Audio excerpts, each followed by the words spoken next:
Hello. ఇంకొకటేందంటే bank తరపు నుంచి notification వచ్చింది ఏప్రిల్ 1 నుంచి. అంటే లైక్ మనం ఏటీఎంలో విత్‌డ్రా చేస్తూ ఉంటే లైక్ ఒక 5 విత్‌డ్రాయల్స్ పర్ మంత్ ఒక్కొక్క బ్యాంక్ ఒక్కొక్క కండిషన్ పెడతది కదా! ఇన్ని విత్‌డ్రాయల్ దాటితే చార్జెస్ అప్లై చేసేస్తది. సో, మన అకౌంట్‌లో నుంచి కొంత అమౌంట్ కట్ అవుతదనమాట. సో, ఇప్పుడేందంటే క్యూఆర్ స్కాన్స్ ఇంత అది కాకుండా మనకు క్యూఆర్ స్కాన్ చేసి కూడా మనము డెబిట్ కార్డ్ లేకపోతే విత్‌డ్రా చేసుకునే ఫెసిలిటీ ఉండేది. ఫ్రీ ఆఫ్ కాస్ట్ ఉండేది. క్యూఆర్ కోడ్ స్కాన్ చేయొచ్చు. సో, ఇప్పుడు అది కూడా చార్జబుల్ అంట. కొన్ని ట్రాన్సాక్షన్స్ వరకు ఫ్రీ. అది దాటిందంటే చార్జబుల్. ఇదే కాకుండా మనం ఫోన్‌పే, గూగుల్ పేలో మనం బ్యాంక్‌లో బ్యాలెన్స్ ఎంతుందని చెప్పి జస్ట్ ఒక ఫింగర్ టిప్ తోటి బ్యాలెన్స్ బటన్ నొక్కుతాం కదా! అది ఎన్ని సార్లు అంటే అన్ని సార్లు నొక్కి చూసుకునేవాళ్ళం మన బ్యాలెన్స్. అది ఫ్రీ ఆఫ్ కాస్ట్. కానీ ఇప్పుడు అది కూడా చార్జబుల్ అట. ఏప్రిల్ 1 నుంచి ఇంప్లిమెంట్ చేస్తున్నారు. సో, జాగ్రత్తగా ఉండండి. ఇవన్నీ చెప్పినయి.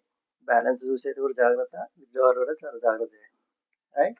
ఇంకోటి ఫాస్టాగ్ మనకు టోల్ హైవేస్‌లో టోల్ గేట్ దగ్గర మనకు అప్పుడప్పుడు కొంతమంది క్యాష్ కూడా యాక్సెప్ట్ చేసేవాళ్ళు కదా! ఇప్పుడు అది క్యాష్ యాక్సెప్ట్ చేయరట. అది కూడా డిజిటల్ ట్రాన్సాక్షన్స్ ఫోన్‌పే గాని, గూగుల్ పే గాని, బ్యాంక్ అకౌంట్ నుంచి అయినా సరే మొత్తం డిజిటల్ పేమెంట్ చేస్తేనే మన వెహికల్ ముందుకెళ్తది. లేకపోతే లేదు. నా దగ్గర క్యాష్ ఉంది తీసుకోండి అని చెప్పేసి అంటే నో వే అనమాట ఇప్పుడు. ఆ సిస్టమ్‌లోనే మొత్తం అది డిసేబుల్ చేశారట. So, only digital transactions allow. So, ఇది కూడా జాగ్రత్తగా ఉండండి. మళ్ళీ మన ప్లానింగ్ అంతా దెబ్బతింటది మనకు.